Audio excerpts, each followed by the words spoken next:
সালটা 2025। বাবা গত হয়েছেন রিসেন্টলি, মা থাকেন ওয়েস্ট বেঙ্গলে। তাই ঠিক করলাম ছত্তিশগড়ের চ্যাপ্টার শেষ করে এবার ওয়েস্ট বেঙ্গলে এন্ট্রি নেব। একটা হসপিটালের সাথে কন্ট্রাক্ট সাইনের পর শিফটিং কোম্পানি বুক করি। শিফটিং মানে তো বিশাল এক ঝামেলার জিনিস, কিন্তু অল্প অল্প করে আগে ভাগেই শুরু করেছিলাম। জামা কাপড়, বইপত্র, কিচেনের কিছু জিনিস সব নিজেরা প্যাক করে ফেলেছিলাম। আমাদের নিজের কিছু বড় বাক্স ছিল আর স্যুটকেসও ছিল, ওতেই প্রায় অর্ধেক জিনিস ঢুকে গেছে।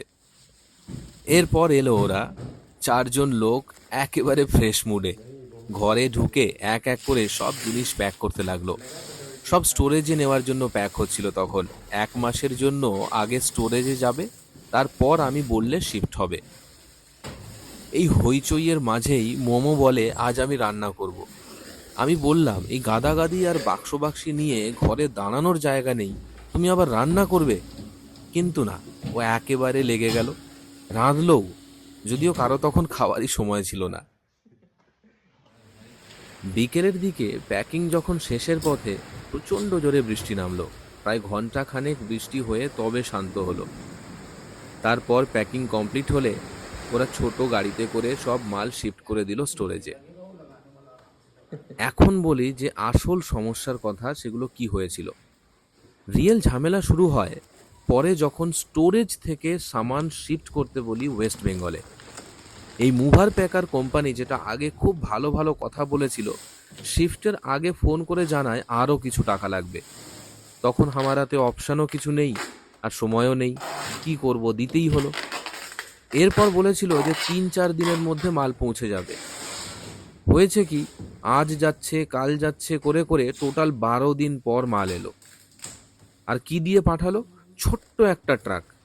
জিনিসগুলো এমন গাদাগাদি করে ঢুকিয়েছিল যে খুলেই দেখি গ্লাসের জিনিস ভাঙা, প্লাস্টিকের বাক্স চেপটে গেছে, কিছু ইলেকট্রনিক্সও ড্যামেজ। অন্তত পক্ষে প্রায় 20,000 টাকার মতো ক্ষতি হয়ে গেল একদম। আর ট্রাকটা, সেটা ছিল একটা ইল্লিগাল, পারমিট ছাড়া। ঝাড়খণ্ড বর্ডারে পুলিশ ধরলো, সেখানে ফাইন হলো। ওয়েস্ট বেঙ্গল বর্ডারে এসে ধরা খাওয়ার ভয়ে আর এগোয় না, আমাকেই ফোন করে হেল্প চায়। কি মুশকিল! আর সেই ঝামেলায় আমাদেরই যেতে হলো, গিয়ে মাল ছাড়িয়ে আনতে হলো। পাঠিয়েছে শুধু একজন ড্রাইভার আর তার একজন অ্যাসিস্ট্যান্টকে, না কোনো হেল্পার, না আনপ্যাকিংয়ের লোক। বলে আপনারাই খুলে নিন। মানে এটা কি ধরনের সার্ভিস? তাই বলি বন্ধু, যে শিফটিং মানে কিন্তু বাক্সবন্দি নয়, এটা একটা কমপ্লিটলি ডিফারেন্ট অভিজ্ঞতা। আর যদি সেটা ভালো না হয়, তাহলে নতুন জায়গায় গিয়ে শুরুটাই কিন্তু খারাপ লাগে। আমাদের আগের বারের অভিজ্ঞতা কিন্তু বেশ ভালো ছিল, Agarwal packers and movers limited দিয়ে। হ্যাঁ, খরচ একটু বেশি হয়, কিন্তু একেবারে প্রফেশনাল, টাইমে ডেলিভারি, সমস্ত কিছু ঠিকঠাক করেই দেয়। তাই বলছি, এখন এত অনলাইন অপশন, দাম কম দেখলেই লাফিয়ে পড়বেন না। ভালো করে যাচাই করে নামি কোম্পানি থেকে বুক করুন, পরে যেন আফসোস করতে না হয়। কারণ প্যাকিংয়ের থেকেও বেশি যেটা দরকার, সেটা হলো ভালো সার্ভিস।